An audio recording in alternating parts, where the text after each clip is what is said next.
વર્ણિવેશરમણીય દર્શનમ મંદહાસરુચિરાનનાંબુજં પૂજિतं સુરુ નરોત્તમૈર્મુદા ધર્મનંદનમહં વિચિંતયે અસતોમા ષટ્ગમય તમસોમા જ્યોતિર્ગમય મૃત્યુર્મા અમૃતમ ગમય. ઓમ શાંતિ શાંતિ શાંતિ.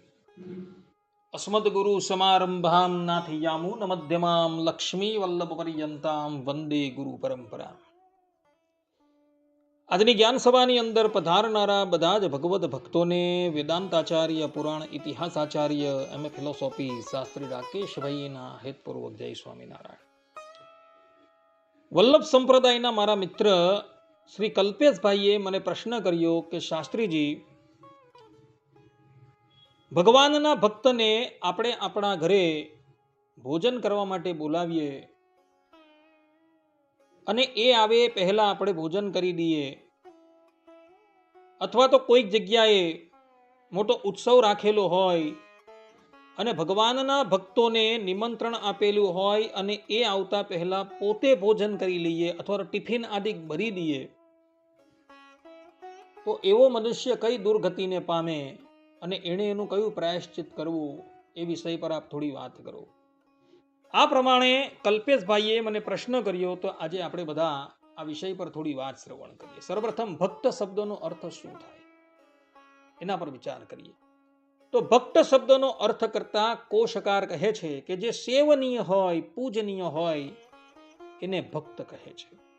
પદ્મપુરાણના બ્રહ્મખંડમાં ભગવાનના ભક્તોનું મહાત્મય વર્ણવતા ભગવાન શંકર દેવી પાર્વતીને કહે છે કે આરાધનાનામ સર્વેશામ વિષ્ણુર આરાધનમ પરમ તસ્માત પરતરમ દેવી તદીયાનામ સમર્ચનમ.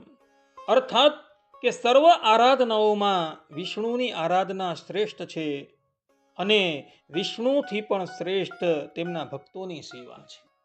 આ પ્રમાણે ભગવાન શંકર પોતાના સ્વમુખે ભગવાનના ભક્તોનું મહાત્મય બતાવે છે. તો આવા જે ભગવદ ભક્ત છે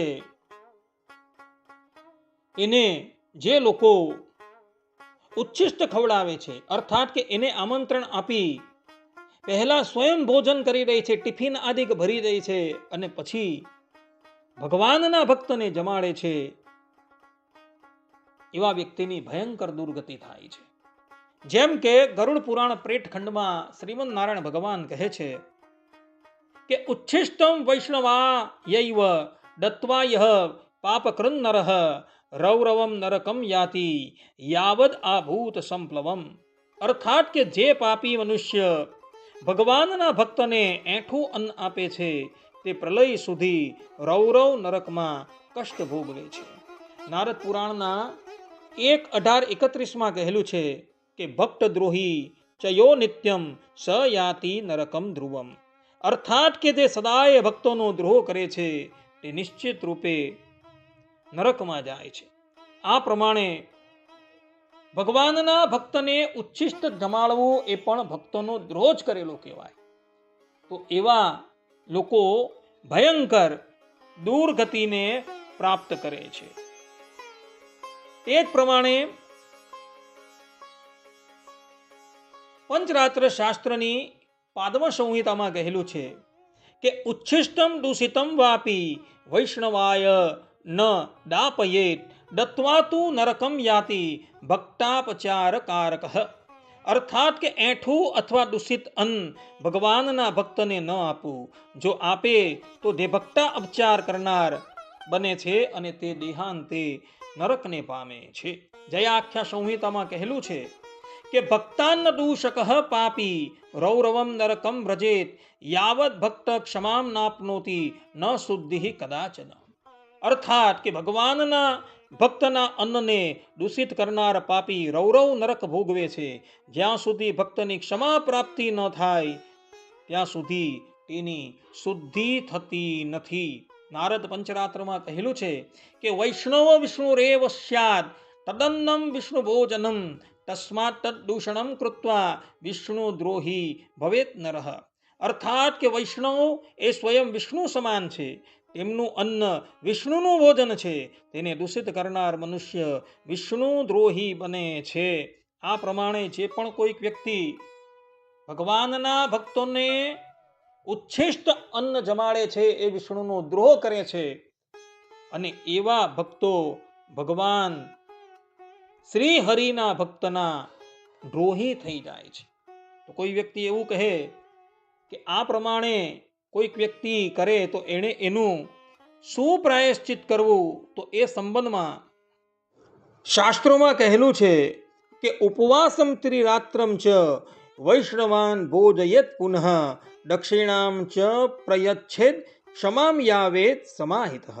અર્થાત કે 3 રાત્રિ ઉપવાસ કરે, પછી વૈષ્ણવોને શુદ્ધ ભોજન કરાવે, દક્ષિણા આપે અને એકાગ્ર ચિત્તે એ લોકોની ક્ષમા માગે તો દોષ શાંત થાય છે. આ ઉપરાંત અન્ય સ્થાન પર પણ કહેલું છે કે શુદ્ધેન હવિષાન્નેન પૂજયેદ હરિમવ્યયમ વૈષ્ણવ પ્રસાદ દાનેન દોષ શાંતિર ભવિષ્યતિ.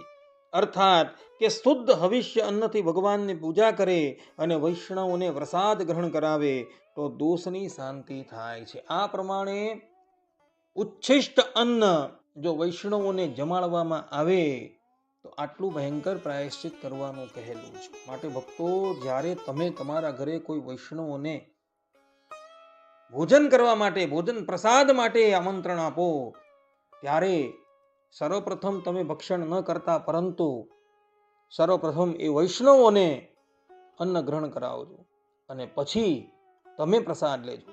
કારણ કે ભગવાન જે સામગ્રીનો ભોગ લગાવે અને ભગવાનની ઉચ્છિષ્ટ સામગ્રી એ પ્રસાદ કહેવાય છે, અને ભગવાનના ભક્તો પ્રસાદ ગ્રહણ કર્યા બાદ જે પ્રસાદી ગ્રહણ કરવામાં આવે એને મહાપ્રસાદ કહેવામાં આવે છે, એવું શ્રી વલ્લભ સંપ્રદાયના ગ્રંથોની અંદર લખેલું. માટે ભક્તો, આ ભૂલ ક્યારેય પણ ન કરતા. વૈષ્ણવોને પોતાની ઉચ્છિષ્ટ પ્રસાદી ક્યારેય પણ જમાડતા નહીં, અન્યથા દુર્ગતિ પામવાને અર્થે તૈયાર રહેજો અને એનું ભયંકર પ્રાયશ્ચિત કરવા પણ તૈયાર રહેજો.